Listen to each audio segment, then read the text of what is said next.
नमस्कार शेतकरी मित्रांनो, स्वागत आहे तुमचं आपल्या कृषी कन्या यूट्यूब चॅनलवर। बघा शेतकरी मित्रांनो, आजचे हरभरा बाजारभाव लाईव्ह व्हिडिओच्या माध्यमातून आपण बघणार आहोत। तत्पूर्वी आपण चॅनलवर नवीन असाल तर चॅनलला सबस्क्राइब करा, व्हिडिओ लाईक करा आणि शेअर करा, त्यामुळे तुम्हाला नवीन व्हिडिओचे अपडेट लगेच बघायला मिळतील। चला तर व्हिडिओला सुरुवात करूया। बघा शेतकरी मित्रांनो, कृषी उत्पन्न बाजार समिती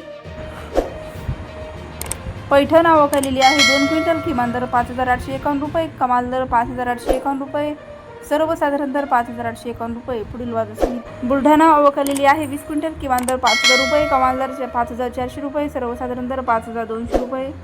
पुढील बाजार समिती भिवापूर आवकलेली आहे 77 क्विंटल, किमान दर 5000 रुपये, कमाल दर 6150 रुपये, सर्वसाधारण दर 6025 रुपये। शिरूर आवकलेली आहे 2 क्विंटल, किमान दर 6500 रुपये, कमाल दर 6500 रुपये, सर्वसाधारण दर 6500 रुपये। पुढील बाजार समिती पुणे आवकलेली आहे 46 क्विंटल, किमान दर 6100 रुपये, कमाल दर 7400 रुपये, सर्वसाधारण दर 6750 रुपये।